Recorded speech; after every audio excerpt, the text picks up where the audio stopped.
quite good. I was not this interested in anything when I was in college. I actually started Jack when I was in college, but I wouldn't go out to an event at 6:10 when there was other things to be doing. It's still nice outside. You can still leave, but They're going to leave so if you do this. I'm 30 years old now. I just turned 30 this summer, and I became a socialist when I was 14 or 15. Way too young to be making this kind of lifelong decisions, but I'm stubborn, so I stuck with it. And at the time when I was a teenager and I would tell people I was a socialist, it would prompt a lot of flurry of questions, sometimes disdain, sometimes whatever, but it was just general confusion. Now I think in part because of Bernie Sanders and AOC and the general climate of the country, people are just saying, yes, sure, leave me alone. So it's good that you're here for the conversation.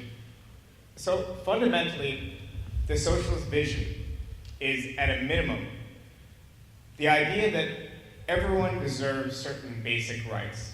And these basic rights, these foundations of being a free individual, should be provided to us as social rights and not things that are captive to the market or captive to our ability to pay. So your housing, your healthcare, your education, your childcare, your access to basic nutrition, these are things that we need in order to reach our potential, in order to be free individuals.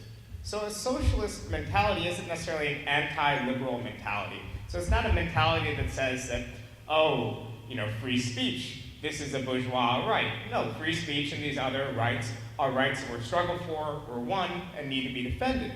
But what the socialist says isn't that these are fake rights compared to the real rights of your right to eat. The socialist says that these are rights that can only be truly reached if it's combined with other guarantees. Like, for example, the guarantee to a strong public education that allows people to be literate, to engage fully as citizens in a free press. So a country like India, for instance, which has a huge percentage of the population that's functionally illiterate, this is a country that we oppose their system, not because it has these basic liberal democratic rights, which we respect and doesn't exist in every country in the world, but because it doesn't fully realize it. So at the very least, it's about creating this bedrock of decommodified social goods. So social goods taken out of the market and enjoyed as rights, at the very least as a last stopping point. Now, beyond that, socialists question the way the society is structured. We question the fact that we live in essentially tyrannies in the workplace. Tyranny doesn't mean that it's a completely miserable place. It doesn't mean that your workplace is necessarily, Dickensian,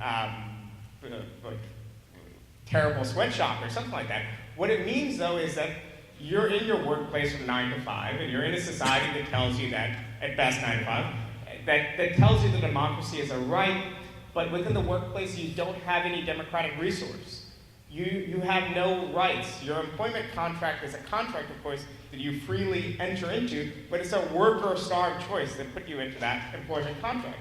Because essentially, under capitalism, workers and capitalists, so the people who have to work for a living and the people who owns the facilities that produces goods and services the rest of us have to work at, are dependent on each other.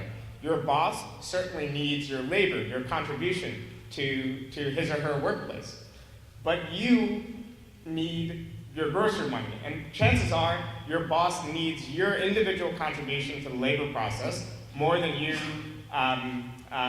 need your, less than you need your grocery money, your way to pay your rent, and so on.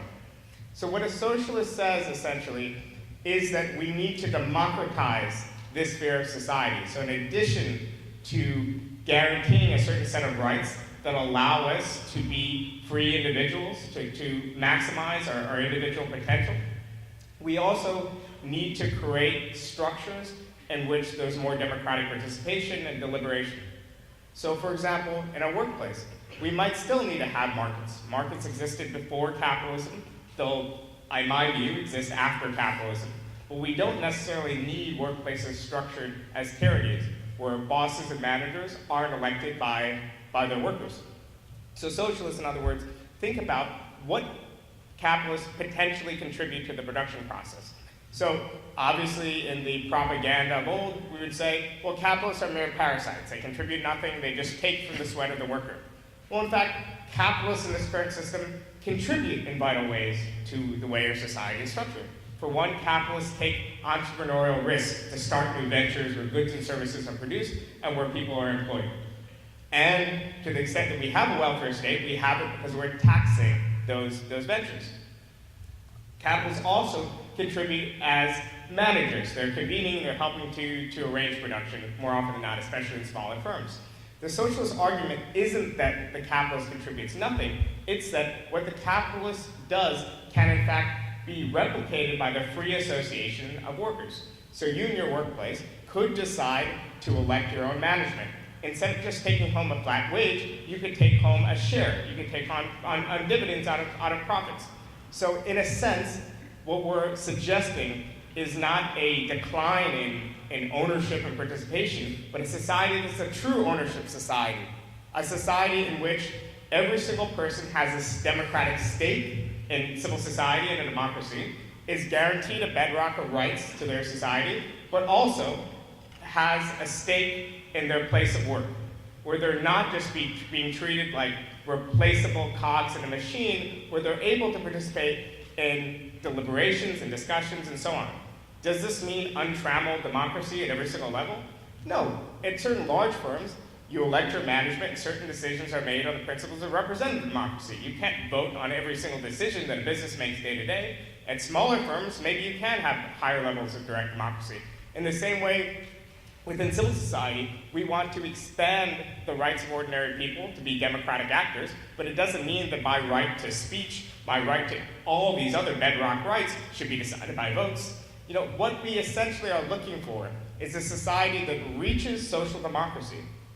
What has been accomplished in Nordic countries and elsewhere, countries which, unlike the United States, don't have children dying from higher rates of infant mortality than other major countries, countries that don't have people struggling with huge amounts of debt just to get an education, countries that treats and rewards people for their efforts and guarantees a bedrock of rights. I think we want to take this logic of social democracy and extend it further into our workplace. We don't want a year-zero break with the present. We want a society in which ordinary people can reach their potential.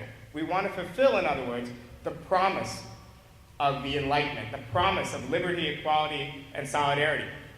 This promise has been made possible by the riches of capitalism, by the riches of all this abundance in the last 200-300 years.